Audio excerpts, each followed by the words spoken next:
Energy efficiency has been topping in deal count. There's actually a sort of a meme floating around in the, if you're geeky about following the venture blogging world, Fred Wilson, a very popular venture capitalist blogger, and he's been talking recently about the two VC worlds, one of the sort of capital intensive and the other of sort of the software and web services world. I think CleanTech has its own version of this, and Rob Day, who's a well-known CleanTech venture investor, sort of rebutted Fred saying this. There's sort of, we have our own version of this where we have our capital intensive sectors. We also have our capital light investments into things like information services and software for building systems analytics and smart grid analytics. And there is a lot happening with these energy efficiency investments. That's why you see them tops in deal count. They tend to be lower dollar deals, so we can do more of them. Next slide. VC and the OC. I just had to have that as a title of a slide. I think this has been talked a lot about earlier. We alluded to Fisker. I think you should look at that with the same theme that I just mentioned. Fisker is a big piece of that 380 million. So there's obviously lots of opportunity in the region for lots of other companies to garner a piece of that pie. Next slide. Finally, hopefully I didn't take more than 5 minutes. I think it's we're all going to make money in this room by going beyond the data, not just chasing trends, not just saying, hey, what was good in Q2 and this is going to be good in Q3. So I'd encourage you all to look beyond beyond what's just sitting there in front of you with the data. One of those ways, just on my last slide, is thinking about consolidation. If you go to the next slide.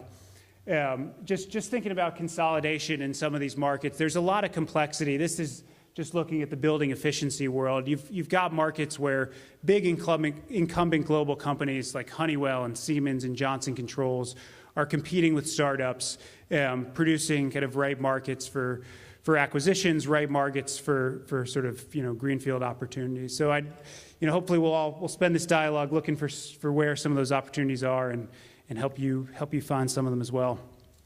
And with that, I will turn the mic over. Okay. Is this one now? Great, thanks. Okay, so now hopefully we've set the stage. And one of the key takeaways we wanted from this panel discussion was for folks in the audience to understand and get to know, for those who don't, the VC process. So both in this brief discussion up here, and then we want to really open it up for questions from the audience. Wanted to start off by asking both Luke and Dave to walk us through kind of what they're looking at, what their kind of key criteria are in terms of clean tech, and then secondly, what they look for in a company generically when they're looking to make an investment in a company. Luke, if you could maybe start us off.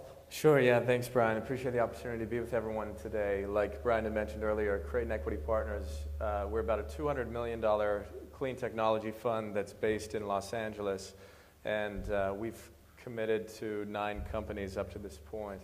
As far as the way we look at companies or what we're looking for when we see companies come through, our particular type of investment involves committing between $5 million and $20 million per company, and we're looking for companies that are going to use the capital for growth and have already gone through and addressed technology risk as well as what I would call demand risk. Usually the best indication of that is through revenue generation, but it's not always necessarily the case. And so as far as a profile of what we look for, it's got to be clean technology. We've got to be able to quantify the environmental benefits. The company needs to be able to put $5 to $20 million to work and needs to fit that phase such that the money truly is going to help the company grow. As far as deals that we look at, we're active in all the different technology areas within clean tech. We've made investments, like Brian had mentioned, in smart grid, in renewable energy generation, distributed energy, in that sense, water technologies. So we're interested in seeing all the different technologies, but there's definitely a huge drop-off from the time that we first look at a company that comes to us through our relationships or some other way, and those that we choose to proceed with in terms of considering a serious investment. So just to give you an example, in 2010, we've looked at about $3 billion worth of investment opportunities, and it's only about 15% of all of those deals that we actually proceed with in terms of spending more time, meeting with the company, getting more information, et cetera. The other 85% simply fit or out of the box for our particular firm.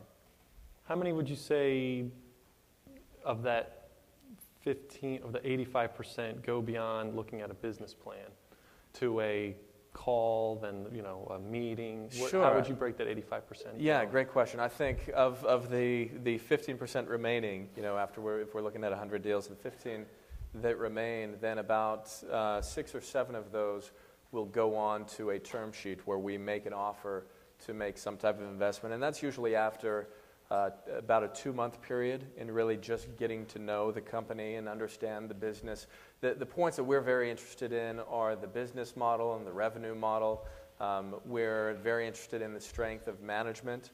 There's a good management team we feel goes a long ways and can do a lot to help adjust kind of on the fly as different surprises and unexpected events occur with any growing company.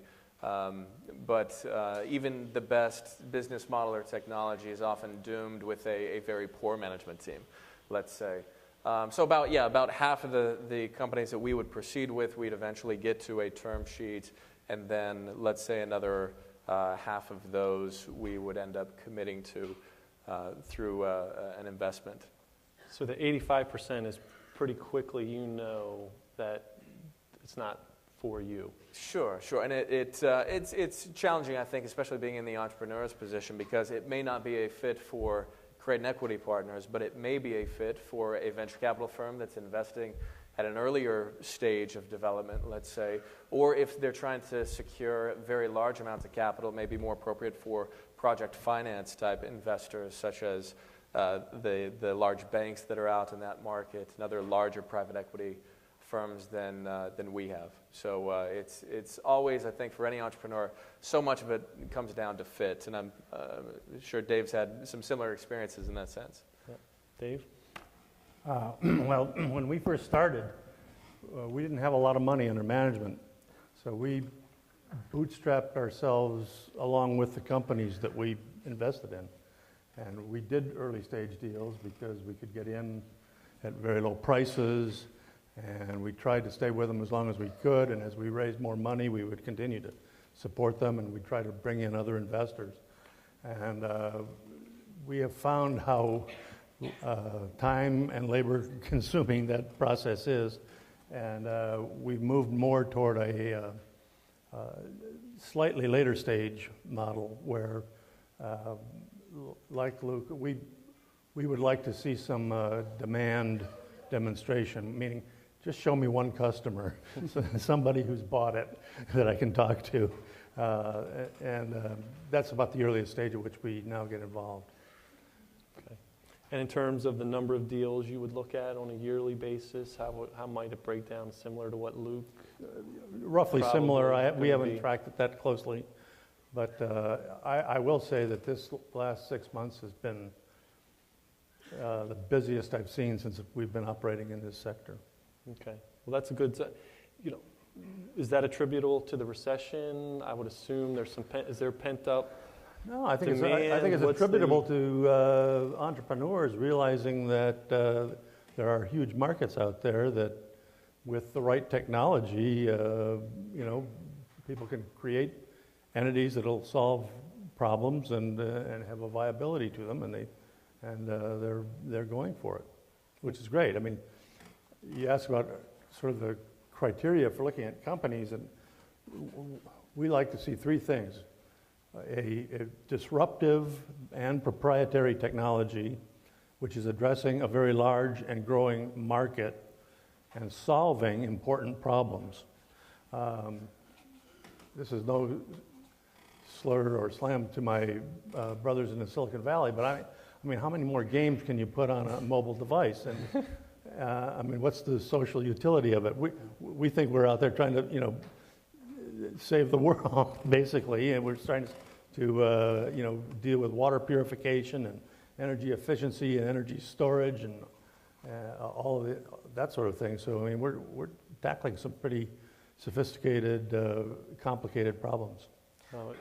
Yeah, I just wanted to piggyback off that. You talked about as the recession had an effect in terms of deals that we've seen, et cetera. And I think we have seen a few companies, and we probably have a couple in our portfolio right now, some out of the 9, that in a healthy credit market would have been able to go out to a traditional FDIC secured bank and obtain some type of working capital facility based off of free cash flows. Or even my wife has a startup furniture business, and she's had to go to a microfinance organization to secure some of that early stage stuff. And so if you're the entrepreneur, you're looking at any means available to reach those specific milestones that are there for, and that will help take the risk out of the investment so that people like Dave or myself can then justify getting involved and taking that risk. And so I think, you know, to that question about the recession, we have seen some very high quality companies that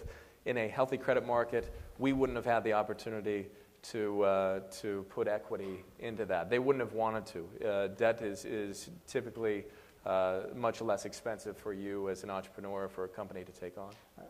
I actually just want to make one sort of defense of my Silicon Valley brethren, maybe, because I spent my career before the clean tech group mostly as an entrepreneur in Silicon Valley.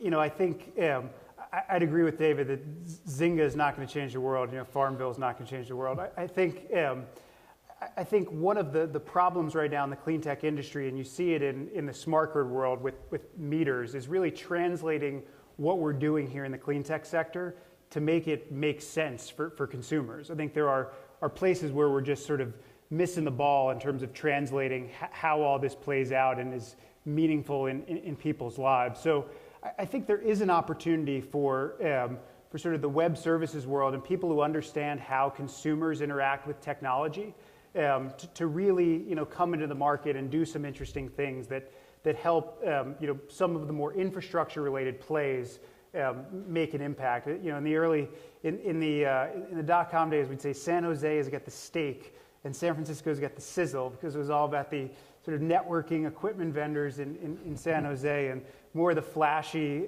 sort of software and web services firms in San Francisco. And I think there needs to be, you know, more of that balance right now to make sure that all of this makes sense to consumers.